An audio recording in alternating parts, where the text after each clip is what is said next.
llamo Alejandro Chaskelberg, tengo 44 años, soy fotógrafo, soy docente y soy curador de fotografía. Estoy trabajando como docente en la Universidad Nacional de San Martín, en la Diplomatura de Arte Contemporáneo, estudiando la materia de fotografía. Comencé a fotografiar de chico cuando me regalaron una cámara a los 8 años y desde ahí empecé a interesarme por el objeto. Me interesaba mucho saber cómo funcionaba esa cámara, ese objeto tan mágico que producía imágenes. Así que bueno, los primeros años fueron obviamente más de experimentación, de probar. Comencé después a estudiar ya a los 15 años y mis primeros trabajos fueron en el ámbito de lo que es el reportaje gráfico. Después de trabajar en prensa en diferentes lugares, pasé por la revista Noticias, estuve unos años ahí, después también trabajé para el Gráfico, para la Nación y hice algunas colaboraciones con otras agencias y revistas. Vino como una gran crisis para todo el mundo del reportaje gráfico cuando cerró el diario Perfil, y en ese momento yo, que tenía aproximadamente 22, 24 años, me agoté de alguna manera de tanta crisis y sentía que estaba para hacer otra cosa y de alguna manera dejé la fotografía. Yo venía ya hace algunos años estudiando música y decidí meterme de lleno a la música. Me metí en el Conservatorio de Música durante 4 años. Así que esos años de estudiar violín, que era lo que estudiaba, donde estudiaba 4 o 5 horas por día, de alguna manera fue como también una limpieza y como cambiar de alguna manera el chip y empezar cuando retomé la fotografía, a hacerlo de una manera más libre. Así es que, digamos, mi primer serie fotográfica más de autor surge a partir de la lectura de un libro. Yo estaba leyendo Las ciudades invisibles de Italo Calvino y a partir de leer ese libro que me fascinó, dije, bueno, voy a inventar una serie de imágenes partiendo de esta lectura. Y de alguna manera jugué a ser como el personaje principal del libro, que es Marco Polo, investigando una posible ciudad invisible perteneciente a ese libro. Y empecé a recorrer Uruguay y Buenos Aires, las costas, y a fotografiar en la playa gente anónima, con la intención de encontrar personajes que pertenecieran a esa especie de ficción que me había armado en la cabeza, y armé una serie de retratos con todas esas personas. Y algo que aprendí en esa serie fue que a la hora de querer aislar a esa gente en ese entorno tan natural y con tanto sol, configuré un aspecto técnico en la cámara, algo simple, un flash muy potente con unos tiempos de obturación muy pequeños, que lo que me permitía era tener un flash que para la cámara era más potente la luz que yo iluminaba que la luz del sol. Y de esa manera me permitía aislar a la gente de su entorno. Y fue tal vez como un momento de darme cuenta en el que yo empezaba a trabajar desde la técnica en pos de el lenguaje o en pos de la historia que quería contar. Y eso fue como una gran apertura para mí mental, sobre todo de cómo encarar los diferentes proyectos. Al poco tiempo empecé a trabajar con fotografía nocturna, porque en los viajes, que generalmente me iba en auto, me iba a hacer camping, siempre tenía alguna linterna, y en ese momento tenía mi primer camarita digital muy pequeña, de 8 megapíxeles. Entonces empezaba a probar, tenía tiempo durante las noches, mientras hacíamos la carpa, entonces con un pequeño trípode y las linternas empezaba a probar, y así fue que hice mi segunda serie. Esto es en el año 2005, que se llamó Nocturama, que es una serie muy pequeña de 6 fotos nomás, donde yo trabajaba ya completamente de manera ficcional. Me imaginaba alguna escena, generalmente con amigos, y armábamos esa escena en lugares naturales, haciendo fotos con esta cámara que en ese momento me permitía 1 minuto de exposición. Y fue la primera vez que, bueno, con la ayuda del formato digital, podía ver instantáneamente las imágenes y entonces me permitía como ir jugando en el momento, ya no tenía que esperar a que se revelaran las imágenes para ver cómo venían y me permitía un dinamismo de trabajo que de alguna manera impulsó lo que fue las siguientes series. En el año 2007 comencé, después de haber ganado un premio en el mundo del arte, que me lo dio una galería de arte que se llama Ruth Ben-Sakar. Este premio Curriculum Zero te permitía tener una exhibición individual en la galería. Y yo que venía más del mundo del reportaje gráfico, que no conocía mucho sobre el mundo del arte, se me presentó una gran oportunidad. Yo había aplicado solamente con unas pequeñas fotos de la serie de la fotografía nocturna, de Nocturama, y no tenía más fotos para exhibir en esa muestra, pero tenía un año para producirla. Y así fue que me fui al Delta a trabajar.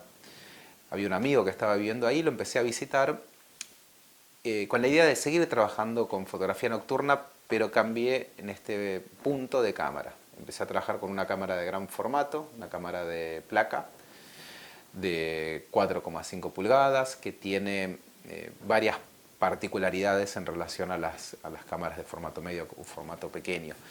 Tal vez la mayor cualidad que tiene esa cámara es que uno puede manejar el plano focal de manera más plástica, el plano focal ya no, que no sea de atrás hacia adelante o de adelante hacia atrás, sino que se puede poner de manera oblicua, un plano que arranque muy cerca de la cámara y que se vaya desplegando hasta el fondo, entonces permite trabajar muy plásticamente la naturaleza y me parecía espectacular porque me permitía una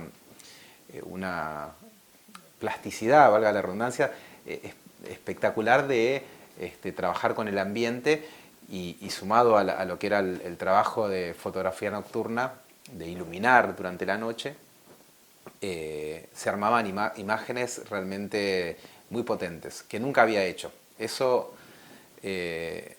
Ese proyecto fue como, tal vez, tuve como un momento de eureka, ¿no? Donde empecé a ver imágenes después de haber trabajado más de 15 años con fotografía. Por primera vez imágenes que me cautivaban, que a mí me gustaban. Yo siempre fui muy crítico con mi obra. Pero en ese momento empecé a encontrar estas imágenes, trabajé en la serie de La Creciente durante 4 años, viviendo en principio yendo y viniendo al Delta y después viviendo permanentemente. Y era un trabajo muy detallado, un trabajo donde en esos 4 años hice solamente 55 fotos diferentes. Y de las 55 fotos diferentes, 40 fotos quedaron en el libro. Bueno, fue un trabajo donde, por un lado, había una gran parte del trabajo implicaba el recorrer las islas del Delta, el conocer a los isleños, tomar mate con ellos, comer asados, y implicaba para mí empezar a relacionarme con personas que muchas de esas personas no se habían fotografiado, implicara relacionarme de otra manera, ya no con la cámara en el hombro, hacer fotos, sino como un trabajo más antropológico, de ir a charlar, de ir a conocer sus historias, de conocer su vida, y a partir de eso empezar a fotografiarlos. Y yo lo que hacía era seguirlos. Muchos eran cazadores, pescadores, o cortaban juncos, entonces yo los seguía durante el día, los miraba, les fotografiaba tal vez con la cámara digital, y lo que les pedía era, durante la noche, reproducir esas escenas que yo veía durante el día, pero utilizando la luz de la luna. Trabajé básicamente con luna llena, y entonces ellos iban a recrear las imágenes que hacían durante el día, su propia vida. Entonces acá había como, en este proyecto, si bien tenía una base documental, porque eran personas reales que vivían en su entorno, yo estaba trastocando un principio de la fotografía que era el momento de captura. Yo estaba haciendo ficción a partir de la realidad. Ellos eran actores que representaban su propia vida. Entonces eso obviamente genera un poco de discordia, sobre todo para los que son más puristas con el reportaje gráfico, y entonces también para algunos que estaban en el medio empezaban a hacer preguntas, bueno, esto es documental, esto no es documental. Era realmente interesante lo que pasaba con ese proyecto. A partir de la creciente, de este proyecto hecho en las islas del delta del río Paraná, empecé a hacer como mi gira más internacional porque empecé a ganar premios. Tuve algunos premios, uno en la Universidad de Boston, gané un premio de la National Geographic, gané otro premio de la Fundación Magnum, y bueno, y cada uno de los premios me permitía, algunos me daban dinero, me permitían seguir desarrollando los proyectos, y otros también me daban reconocimiento y me permitía empezar a contactarme con personas y con organizaciones que después me pedían trabajos.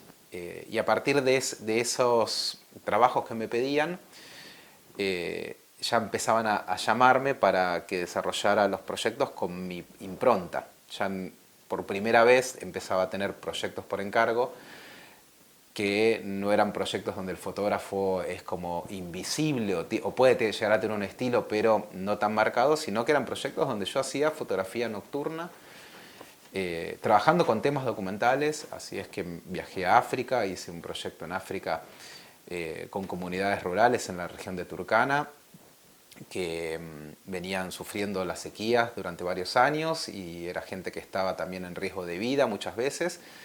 Y eso implicaba para mí como fotógrafo, que siempre estuve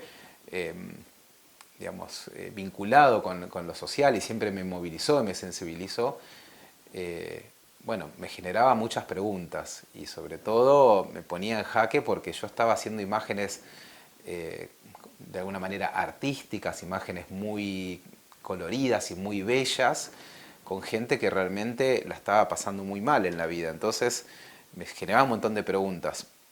Después, con el tiempo, empecé a encontrar algunas respuestas a esas preguntas, bueno, como por ejemplo darme cuenta que a pesar de estar viviendo esas situaciones tan dramáticas, tal vez el momento en el cual yo podía fotografiarlos era como una ventana para ellos, un mundo diferente donde la pasábamos bien, donde se reían y donde terminaban en una imagen siendo reflejados muy bellos, muy potentes.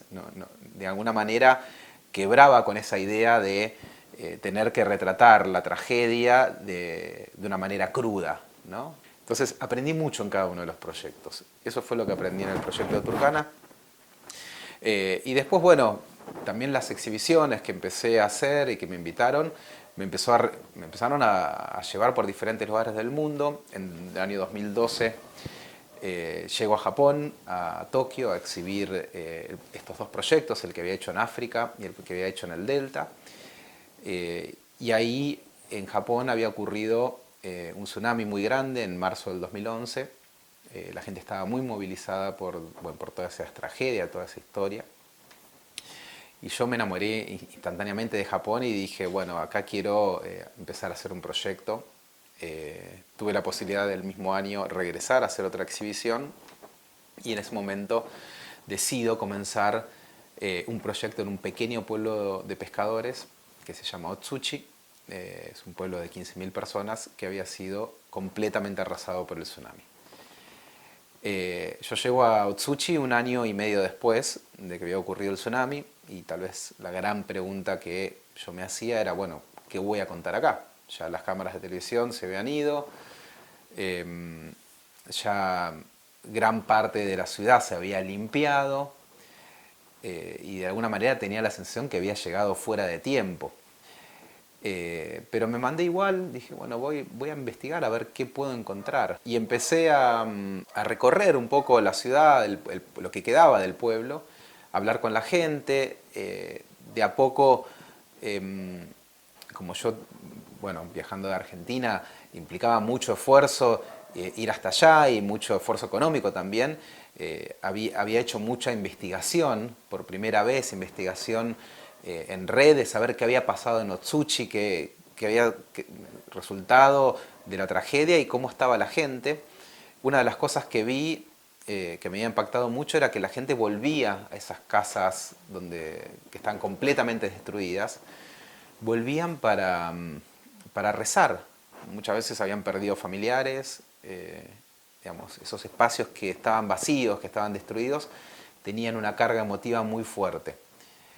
Y con esa idea en la cabeza empiezo a tratar de conseguir familias que quieran volver a esas casas destruidas y las empiezo a fotografiar en esos lugares destruidos.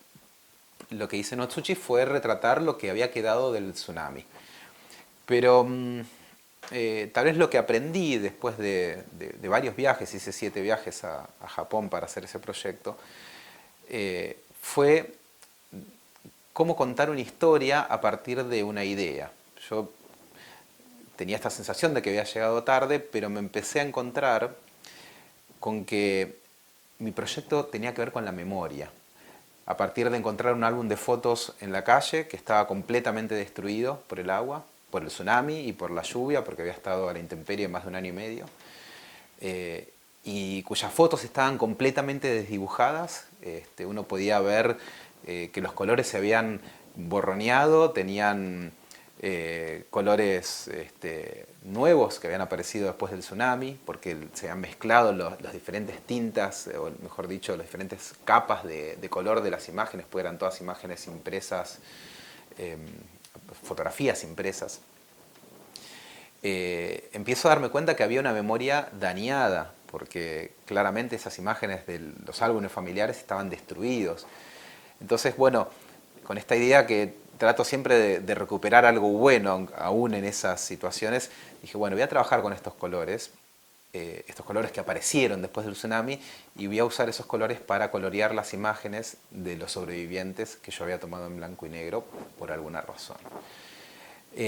Así es que empiezo a hacer un trabajo completamente plástico de pintura sobre fotografía.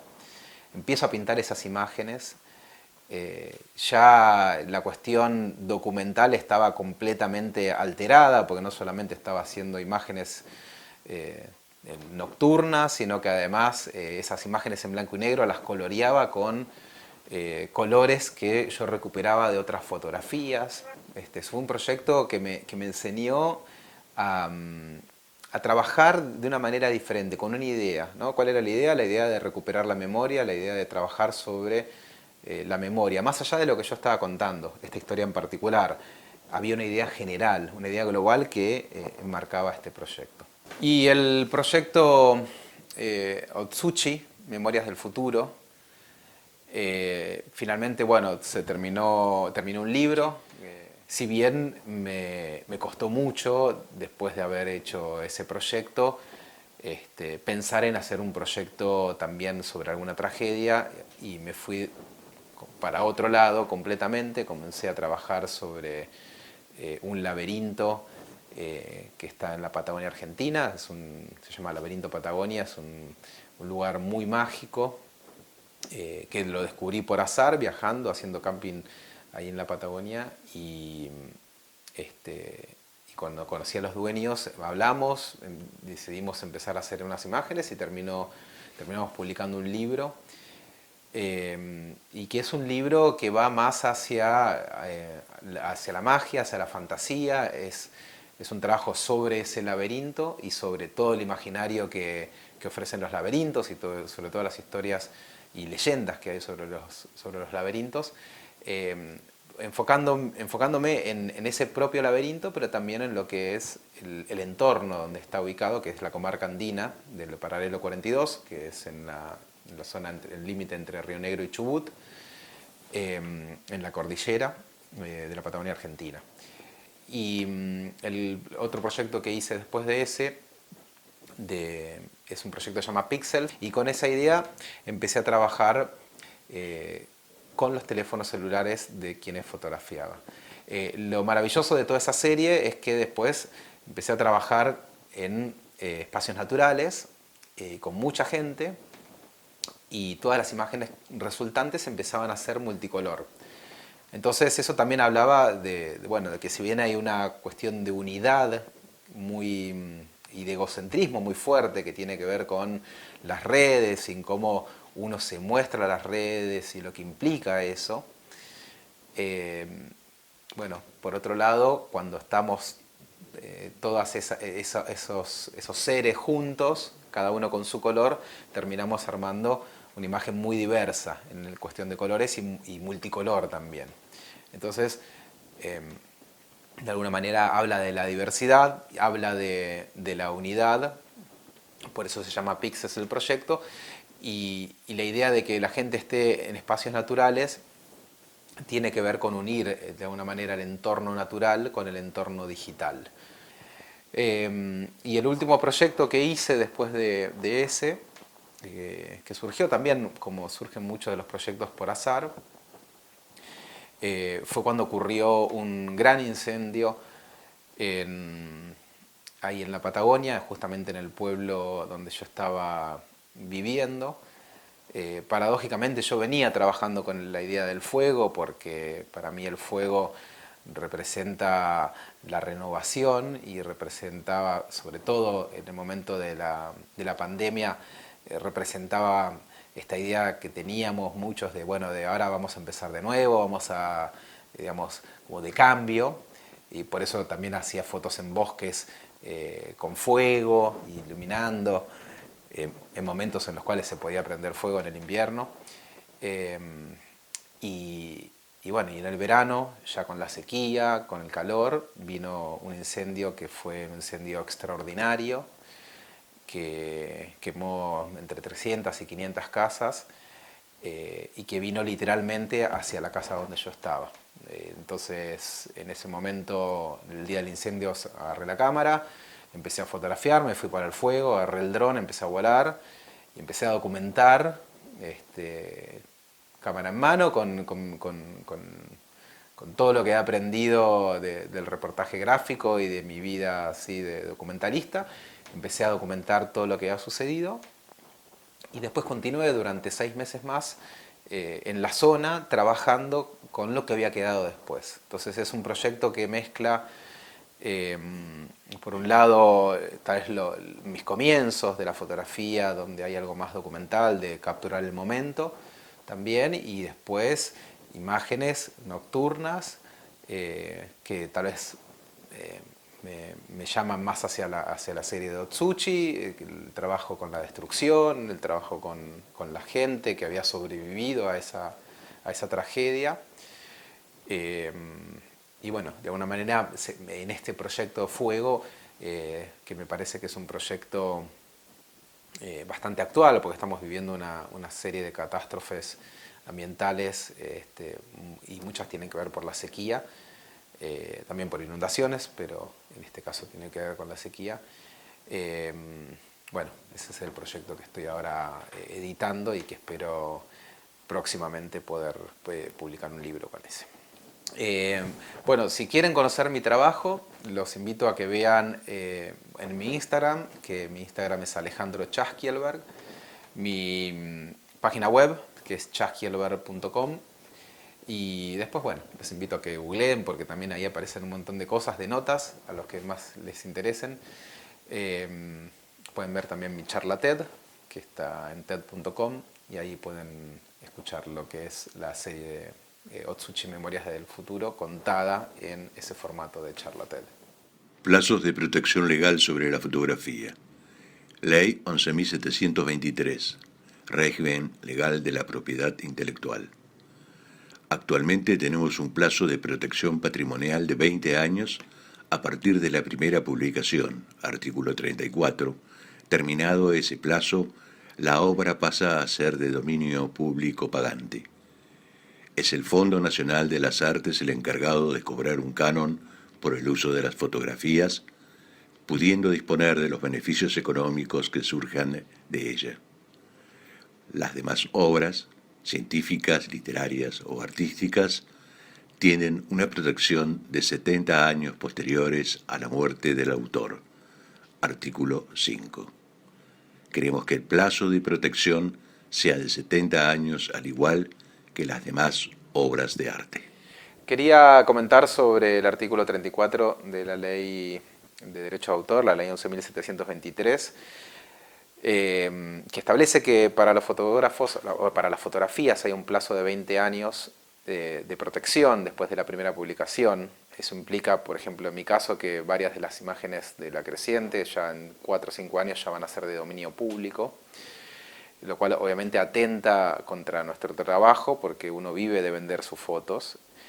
Ya es bastante difícil ser fotógrafo artista acá en Argentina y encima tener este plazo tan pequeño donde todo el mundo va a poder empezar a comercializar nuestras fotos. Es obviamente injusto si se tiene en cuenta que para el resto de las artes hay más de 70 años, hay 70 años después de la muerte del autor. A mí me parece que es una visión un poco o bastante retrógrada en lo que tiene que ver con la apreciación de la fotografía como arte. Son discusiones que se tenían hace más de 100 años, no sé, a finales del siglo XIX se preguntaba uno si la fotografía era un arte o no era un arte, o sea, debía estar con ese estatus. Es una respuesta que ya se ha, de alguna manera, respondido, valga la redundancia, muchas veces y ya me parece que no tiene ningún tipo de sentido. Creo que solamente se puede establecer ese artículo de esa manera a partir de la ignorancia de quien lo haya hecho y de quien los estén sosteniendo, porque basta ver un poquito, no solamente el mundo y la historia del arte, la historia de la humanidad, donde hemos visto infinidad de fotografías que han cambiado la historia, como no lo ha hecho ninguna escultura, ninguna pintura, tal vez alguna música sí, pero para traer aquí a la memoria una fotografía de Eddie Adams, hizo un cambio rotundo en la Segunda Guerra Mundial cuando mostró la ejecución de un Vietcong en las calles en Vietnam. Mismo la fotografía de este chico muerto en las playas, creo que era en Grecia. Es una fotografía que dio vuelta al mundo y puso en acción a todos los gobiernos para que tomen cartas sobre el asunto de la inmigración y sobre los muertos que están sucediendo. Y para irnos a un caso más argentino o latinoamericano, recientemente una fotografía de Jorge Sáenz de una laguna contaminada en Paraguay, la laguna Cerro. Tuvo tanta difusión que le quitaron la licencia a la compañía que había contaminado. Con lo cual la fotografía tiene una fuerza y un poder para cambiar la historia y obviamente tiene que tener la protección necesaria, los autores y las fotos. Esa es mi posición. Y bueno, por último quiero agradecer enormemente a 2054 TV por darme este espacio, por poder difundir mi trabajo y poder también conocer el trabajo de muchos otros fotógrafos. Así que, gracias.